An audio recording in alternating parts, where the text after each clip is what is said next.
Okay, so we are dealing with chapter polynomial and last class में हमने इसका introduction देखा है एंड इंट्रोडक्शन में वी डिस्कस्ड अबाउट पॉलिनोमियल का डेफिनेशन एंड उसके बाद उसके कितने अलग अलग टाइप्स हैं एंड क्या क्या उसकी स्पेशलिटी है, वो सारी चीज़ें हमने देखी है.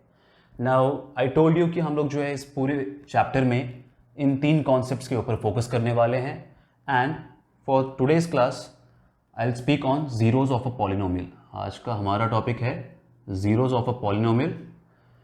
तो समझते हैं बेसिकली होता क्या है zeros.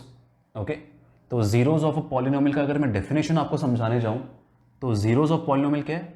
A real number k is set to be a zero of a polynomial p of x if p of k is equal to zero. किसी भी एक नंबर को या फिर किसी भी एक रियल नंबर को मैं जीरो ऑफ पॉलिनोमियल तब बोलता हूं जब पॉलिनोमियल में उसके वेरिएबल की जगह पे, सपोज हमारा p ऑफ x पॉलिनोमियल है जिसमें वेरिएबल क्या है हमारा x, अगर उस वेरिएबल की जगह पे अगर मैं उस नंबर k को डाल दूं, p ऑफ k पुट किया जाए तो हमारा आंसर क्या हो जाएगा? It will become zero. अगर कोई एक रियल नंबर वेरिएबल का अगर जगह ले ले और उसके जगह लेने से अगर पॉलिनोमियल की वैल्यू ज़ीरो हो जाए तो उसको हम लोग क्या कहते हैं? Zero of polynomial. Now to clear this fact मैंने क्या किया, 2 एग्जाम्पल्स लिए हैं. ओके, नाउ यहाँ पे before I move on to example I clear a fact that zeros of a polynomial can also be called as solution of a polynomial और factors of a polynomial. Okay, यहाँ से आज के बाद से जो आप क्या ध्यान में रख के चलोगे कि जीरोज, सॉल्यूशंस, फैक्टर्स, इन सब का मीनिंग क्या है? They are basically same. Okay, तो मैं जीरोज बोलूँ या सॉल्यूशन बोलूँ, इसका मीनिंग सेम है. तो जैसे यहाँ एग्जाम्पल है मेरा, p of x is x square minus 5x plus 6. Okay, zeros find कैसे करते हैं, सॉल्व कैसे करते हैं, वो हम लोग आगे की क्लासेस में देखेंगे. एक्चुअली आपने 9th क्लास में ऑलरेडी सॉल्व किया हुआ है. अगर मैं आपको बोलता हूँ कि x square minus 5x plus 6 equal to 0 दिया हुआ है, इसको सॉल्व करो. 0 मतलब क्या होता है कि पॉलिनोमियल का वैल्यू क्या हो जाए? 0 हो जाए. p ऑफ x 0 जहाँ पे हो जाएगा उसको मैं जीरो ऑफ पॉलिनोमियल बोलूंगा. तो अगर मैं आपको एक क्वाड्रेटिक इक्वेशन देता हूँ x square minus 5x plus 6 equal to 0 और कहूँगा इसको सॉल्व करने के लिए, तो व्हाट यू विल डू, आप इसको मिड टर्म स्प्लिट करते हो, उसके बाद सॉल्व करते हो and then you will get the answer. For example x square minus 2x minus 3x plus 6 करके अगर मैं इसको सॉल्व कर दूँ तो व्हाट विल हैपन यहाँ पे? If I take x common, here this will be x minus 2. If I take minus 3 common, again this will be x minus 2 equal to 0. And x minus 2 and x minus 3, एक bracket में आपका x minus 2 common है, बाहर बच जाएगा x minus 3, तो उसको एक ब्रैकेट में लिख दो आप, दिस इज इक्वल टू 0. ऐसे ही करते थे 9th क्लास में. आप क्वाड्रेटिक इक्वेशन को सॉल्व करना है तो आप मिड टर्म स्प्लिट करते हो एंड उसके बाद you will solve this and these are the 2 factors of the polynomial. x minus 2 and x minus 3 क्या हो गया? फैक्टर्स हो गए. अब इसी को मैं अगर 0 से इक्वेट कर दूं तो x माइनस 2 को अगर 0 से इक्वेट करेंगे तो x का वैल्यू क्या आएगा? 2. और अगर x माइनस 3 को 0 से इक्वेट करेंगे तो x का वैल्यू आएगा 3. तो इन्हीं फैक्टर्स से मैंने क्या निकाला? सॉल्यूशंस निकाला. उन्हीं सॉल्यूशंस को हम क्या बोलते हैं? जीरोज बोलते हैं. तो यही मैंने आपको कहा है कि ये 9th क्लास का कॉन्सेप्ट है. अब जीरोज कुछ नया नहीं है. जो आपने पिछले क्लास में फैक्टर्स एंड सॉल्यूशन बोले थे उसको अब आप जीरोज बोल रहे हो. Okay, so basically these are all same. So here they are saying p of x x square minus 5x plus 6, जिसको हम ऑलरेडी सॉल्व कर चुके हैं. इन्होंने नीचे लिखा हुआ है कि जीरोज क्या क्या है उसके? 2 and 3. 2 and 3 are the solutions of this polynomial. अब मैं थोड़ा सीधे तरीके से इसको समझा देता हूं. जैसा डेफिनेशन में कहा गया है, डेफिनेशन में क्या कहा है कि जीरोज आप उन नंबर को कहते हो जिनको अगर मैं वेरिएबल के जगह पे पुट करूं, अगर मैं 2 को वेरिएबल की जगह पे पुट कर दूं तो इसका आंसर क्या हो जाएगा? 0 हो जाएगा. p of k, that means p of first k क्या हमारा 2 है, तो p ऑफ 2 फाइंड कर लेते हैं हम. p ऑफ 2 मतलब क्या हो जाएगा? जहां भी x है उसके जगह, p ऑफ x में x की जगह पे x है, p ऑफ 2 में x की जगह पे 2 होगा. So this will be 2 square minus 5 into 2 plus 6. This is how much? 4 minus 10 plus 6. Positive number आपस में ऐड हो जाएंगे तो 10 माइनस 10 हो गया. आंसर कितना आ रहा है? 0. सिमिलरली अगर मैं 3 के लिए चेक करने जाऊं तो p ऑफ 3 क्या हो जाएगा? 3 square minus 5 into 3 plus 6. This is 9 minus 15 plus 6. Positive number add हो जाएंगे, 15 माइनस 15, दिस इज 0. तो अब आई थिंक डेफिनेशन क्लियर है आपका। जीरो ऑफ पॉलिनोमियल किसको बोला जाता है? A number which will give you the value of polynomial as zero when substituted instead of variable. Okay, now I have taken another example also. ठीक है, इसके पहले वाले क्लास में मैंने आपको कहा है कि डिग्री ऑफ पॉलिनोमियल का इंपॉर्टेंस क्या होता है। In the last class I explained कि डिग्री ऑफ पॉलिनोमियल आपको क्या बताता है? बेसिकली बताता है नंबर ऑफ सॉल्यूशंस कितने होंगे। अगर डिग्री 1 है तो एक सॉल्यूशन होगा, डिग्री 2 है तो 2 सॉल्यूशन होंगे, डिग्री 3 है तो 3 सॉल्यूशन होंगे, एंड जितना डिग्री होता है उतने सॉल्यूशंस होते हैं। Okay, this is a fact. लेकिन आपके 10th क्लास में जो है, since they can not tell you about imaginary solutions, so यहाँ पे क्या हो जाएगा, हम थोड़ा फैक्ट को तोड़ने मरोड़ने वाले हैं। ओके, आपके बुक में जो है थोड़ा इसको अलग तरीके से लिखा गया है। नाउ वी नो दैट ये मेरा एक क्वाड्रेटिक इक्वेशन था। Okay, this was a quadratic equation. इसके कितने सॉल्यूशन थे? 2। ये मेरा क्वाड्रेटिक इक्वेशन है। क्यों क्वाड्रेटिक इक्वेशन है? बिकॉज इसकी डिग्री क्या है? 2 है। इसके भी 2 सॉल्यूशन होंगे। अगर क्वाड्रेटिक इक्वेशन है, it has to have 2 solutions. Cubic है तो उसके पास 3 सॉल्यूशन होने ही हैं। ओके, उससे कम नहीं हो सकते, उससे ज्यादा नहीं हो सकते, 3 सॉल्यूशन होंगे उसके पास, मोस्ट डेफिनेट। ओके, सो यहाँ पे अगर इसका क्वाड्रेटिक इक्वेशन है, डिग्री इज 2, तो इसके कितने सॉल्यूशन होने चाहिए? 2 सॉल्यूशन होने चाहिए। But in your text book it is written that it is having no zeros, कोई सॉल्यूशन नहीं है इसका। Okay, I have slightly modified it. मैं यहाँ पे लिख रहा हूँ कि no real zeros. No real zeros मतलब क्या है? No real solution. आप इसका एक रियल सॉल्यूशन नहीं दे सकते हो। But when you will move to 11th class and 12th class, then you will learn about finding imaginary solutions of these equations. okay, तो अभी हम लोग उतना फोकस नहीं करेंगे इस पे।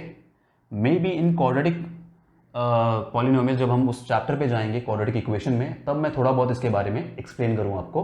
बट टाइम बीइंग आप यहाँ ध्यान रखना कि दिस इज अ पॉलिनोमियल जिसका कोई रियल जीरोज नहीं है। आप मुझे इसका कोई रियल सोल्यूशन नहीं बता सकते हो।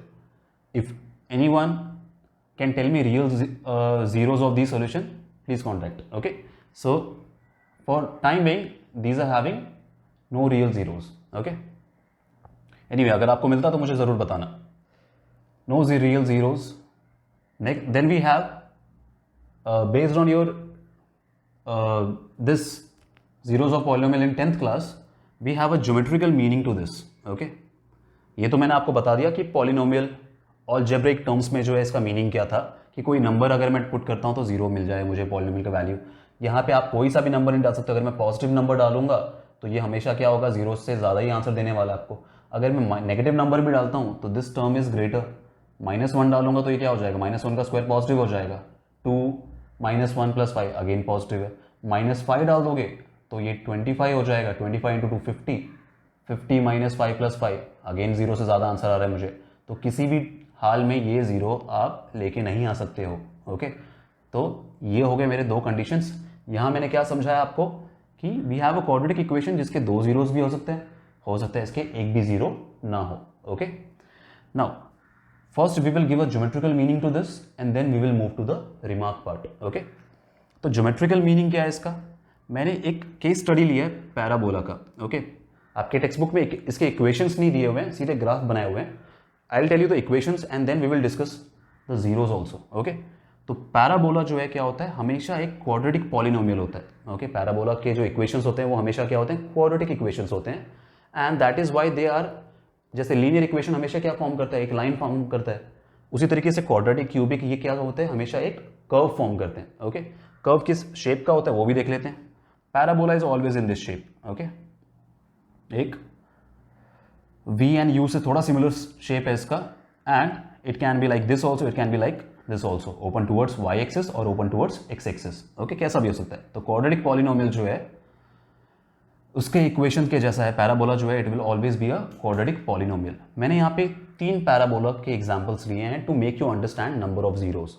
हमें मालूम है कि क्वाड्रेटिक है तो उसके 2 जीरोस होने चाहिए डेफिनेटली, बट अगर मैं रियल जीरोस की बात करूँ तो इट कैन बी 2 zeros 1 0, एक भी 0 नहीं हो सकता है। There are 3 conditions. पहला हम लोग कंडीशन देखते हैं जहां पे मैंने पैराबोला का इक्वेशन लिया x² - 1।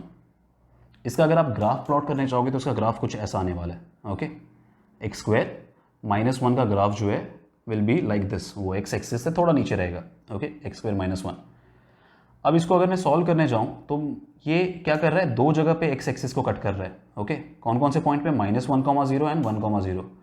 अगर मैं x के जगह पे -1 पुट करता हूँ, इफ आई पुट हियर -1 का होल स्क्वायर -1, क्या आंसर आएगा, 1 - 1 इज 0। अगर आप 1 पुट करते हो तो 1 का स्क्वायर -1, अगेन 1 - 1 इज 0।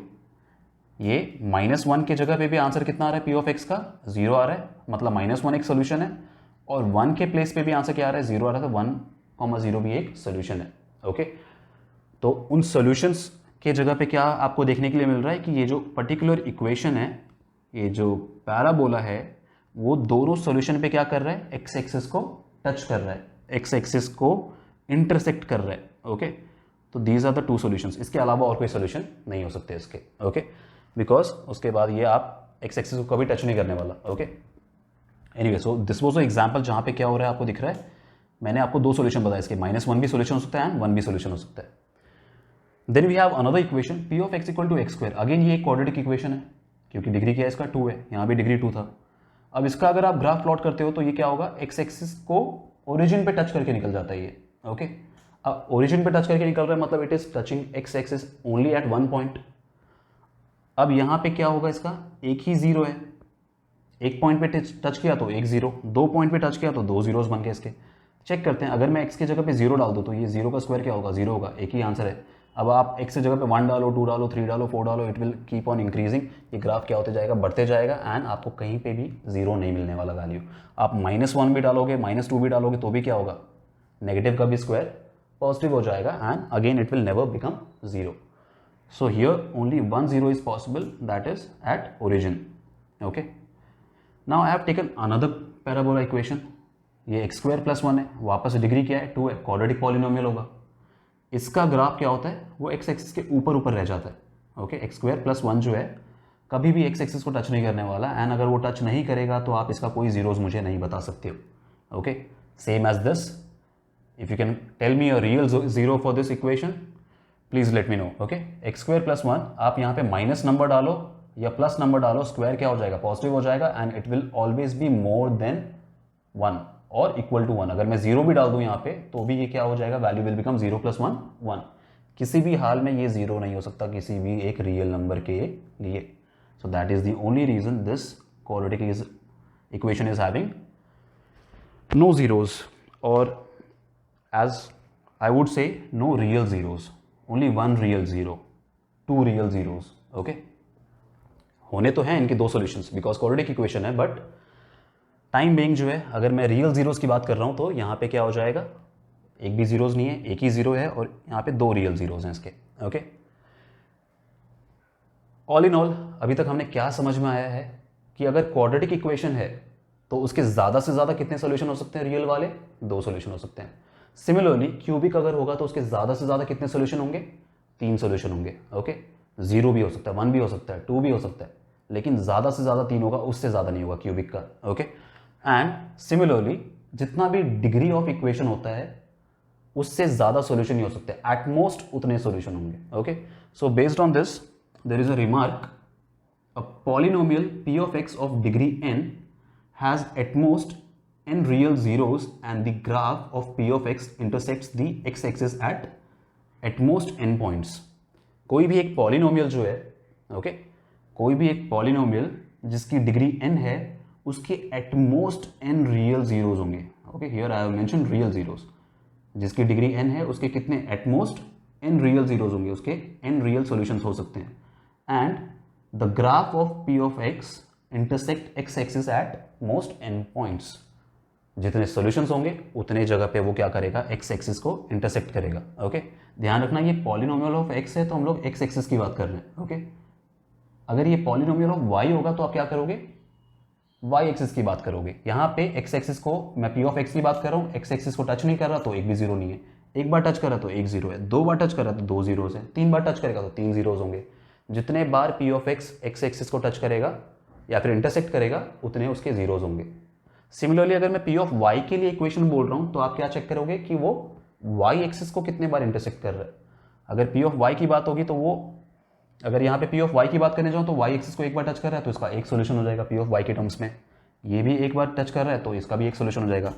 ये पी ऑफ वाई को एक बार भी टच नहीं है, यहाँ एक बार टच कर रहा है तो इसका भी एक सोल्यूशन हो जाएगा in terms of p of y. तो आप इस चीज़ का ध्यान रखना कि आपको पी ऑफ एक्स के लिए इक्वेशन पूछा जा रहा है सोल्यूशन या पी ऑफ वाई के लिए। Okay, now next we will look on some questions. आपके बुक के हिसाब से आपको बिना सॉल्व किए मुझे बताना है कि कितने सोल्यूशंस हैं इसके। Okay, so I will wipe it of. यहाँ पे देखते हैं। आई होप आपको यहाँ तक समझ में आ गया सब कुछ।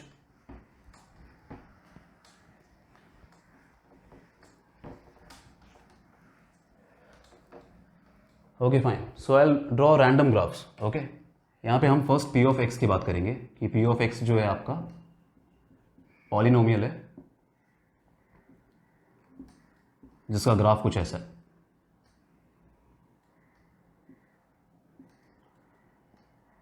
Then we have another graph which is like this. Then I'll talk about P of y also.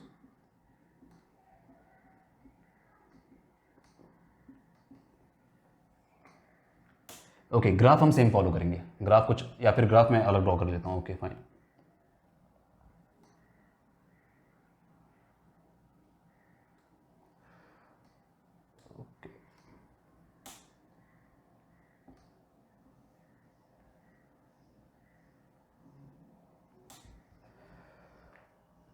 Fine, simple graph draw किए।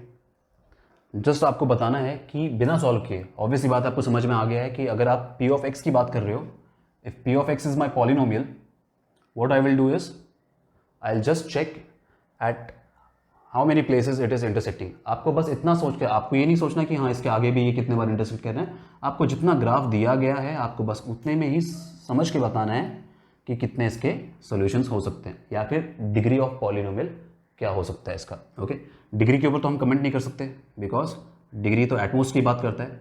आप बस मुझे नंबर ऑफ जीरोस बताओगे, real zeros. Okay, so P of x polynomial है हमारा, हम x के terms में देखेंगे।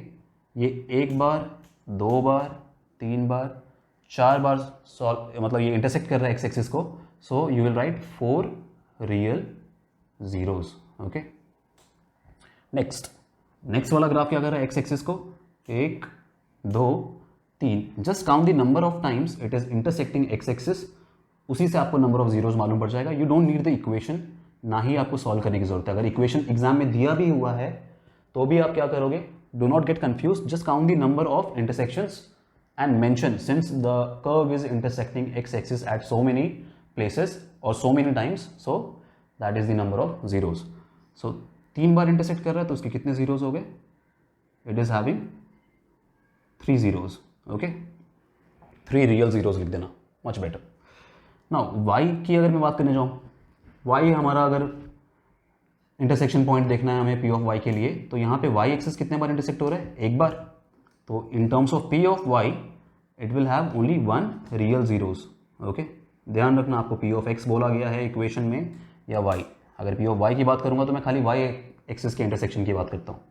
यहाँ पे x एक्सिस क्या हो रहा है, एक ही बार इंटरसेक्ट हो रहा है, लेकिन y की बात अगर हम कर रहे हैं तो ये 1 2 3 4। So for p of y it is having 4 real zeros. Okay, I hope this is understood. आपके टेक्स्ट बुक में कुछ क्वेश्चंस दिए हुए हैं, kindly go through it. Now if this part is understood, now we can move to second concept which is about relationship between zeros and coefficient. So for that concept I'll see you in next class. Thank you.